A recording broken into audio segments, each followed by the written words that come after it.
What's up, everybody? Walt with Flower City Cards here, and we're back again. We're doing a Q1 2026 update, and I look at the calendar, and I see end of March, and today is Perfect Order release day, and I'm telling you, it seems like we were just at the end of 2025, and now we're already 25% through 2026. So it's pretty crazy. I did just film a video right before this. I wanted to kind of take advantage of the time that I had and jump right into the next topic that I had. And I don't know which one I'm going to film first or air first, but for this one, just going to be kind of reflecting back on the last 3 months, the start of 2026 to where we are today, and then I guess more specifically looking at the positives, some of the products that have done well, which you can probably already guess what those are, and then looking at some of the, I would say, like more surprises, right? The things that I'm more shocked about, like the things that may be good, maybe bad, whatever, indifferent, but things that I'm just surprised to see that have happened over the last 3 months. And then finally, I'm going to be doing kind of like a 3 month projection regarding a couple topics. So, jumping right into it, I'm going to be talking about the positives. And all I'm going to say is one word: 151. 151 has been crazy. If you're living under a rock, you haven't been paying attention. 151 has basically exploded. Sealed products, singles, you name it. It's it's basically gone parabolic. I do expect quite a bit of a retrace here, or at least stagnation for a period of time, 3 to 6 months, whatever it is. But 151, hands down, number one positive over the last 3 months. Moving forward, because I've beaten 151 into the ground. Uh, Positive, Destin Rivals. And this is tied to one of my surprises, but um, Destin Rivals, I think, is selling above $600 now a booster box. And I'm not somebody that has large positions in Destin Rivals. I have one booster box case, but to see that set, as new as it is, do what it's doing suggests that Pokemon has the ability to continue to print Evolving Skies type sets. And I think they're gonna, there's gonna be one or two every single block that perform this way. And I just think overall it's been really, really cool to see that box do what it's done. I'm coming at it from the perspective of, hey, I'm heavily invested in the Pokemon TCG space. I'm not necessarily heavily invested in that product. Overall, it's a net positive for everybody involved in the collecting, investing, just whoever is engaged in this space. It's a net positive for all of us, right? So to see a booster box performing that well, it's awesome to see, and I'm hoping in the future there's going to be more opportunities to pick up sets like this, and hopefully, I mean, what that effectively means is that I hope Pokemon continues to create some amazing sets and some amazing products and artwork, right? So that's ultimately what this comes down to: is the set is amazing. You can pull a whole bunch of stuff that everybody loves, and it's very, very sought after. So moving forward, we're going to be talking about the things that have kind of surprised me the most, right? Over the last 3 months, the things that I didn't see coming. And I got some notes over here to the left because um, my mind tends to wander sometimes. But we did hear prismatic ETB reprints. I have no numbers. I have nothing to support that. But obviously, big box dropped. I think Walmart, maybe Target, and I've heard some other people with distro access suggest that they are already getting prismatic EDB cases for, I think, 99 a piece, so about $1,000 a case. Yes, this is probably going to drop the price. No, I don't think the price is going to stay down for very long. I think we're going to have a 3 to 6 month curve, where ultimately at the end of that 3 to 6 months, I think we're going to see a nice correction back to where we are today. So I don't know where we are today. I didn't look it up, but I think we're in the 150 to 200 range for prismatic ETBs, and it's gonna go past that in 3 to 6 months, even after all this supply is eventually flushed out. So all this is going to do is provide an opportunity for people to improve their positions. So I was surprised about that though. 151, I don't feel like we got anywhere near the same volume as ETBs as prismatic, and overall, I was a little bit surprised to see that they are dropping another large reprint slash restock. So we'll see how that goes and how that all pans out.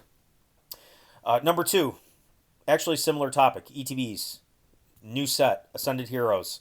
Um, surprising, which is also, I guess, kind of a positive, but not really, depending on how you look at it and what your perspective is and your framing of the situation. But Ascended Heroes ETBs, I was very, very surprised to see how quickly those rebounded in terms of when you typically hit release day, you have a massive flush of supply into the market. Naturally, you have a lot of people who don't believe in the product, who just want to quick flip it. That's totally fine. It is what it is. That's how markets work. But I was super surprised to see that Ascended Heroes ETBs drop down to like the $90 range for like a split second, and we're already back up into like the 110 to 120 range. Like I was super, super surprised to see that. I, I don't know. I think this is just more evidence that Pokemon is just not able to print enough to quench demand, especially when it comes to sets that are super, super hot. And I think this goes back to like one of my earlier videos. Like I talk about like Pokemon is basically creating once a year, they're creating cash cow type sets where they can continue to print it into the ground for 2 to 3 years and the demand will never be quenched. And they will always have buyers and it will never be enough, right? So I think that's how they're kind of approaching these sets, and I think that the release week for Ascended Heroes ETBs basically proved that. And I was just very surprised to see how strong and how well those ETB prices held up. I was expecting it to drop down more, and at least for a longer period, maybe 4 to 6 weeks longer. But yeah, they rebounded really, really quickly. So that was really interesting to see. Moving on to the third thing, and there's been a lot of like, I don't know, drama, talk, whatever you want to call it. I watch a lot of Anon TCG's content. I think he puts out really good stuff. I was surprised that we haven't heard any concrete evidence yet regarding booster box reprints, right? And I think that we are going to get booster box reprints, and I think it's gonna happen. But um, it's just a little it's just a little weird, and I'm not saying it's not going to happen, but I was just surprised that we haven't gotten anything concretely yet, which tells me that I guess like goes on to support the the belief that they are just like so buried and behind in their production and their manufacturing that they just are they're trying to keep their head above water basically. Um, so we'll see how it goes, but I was a little surprised that we haven't seen anything. It's the end of Q1.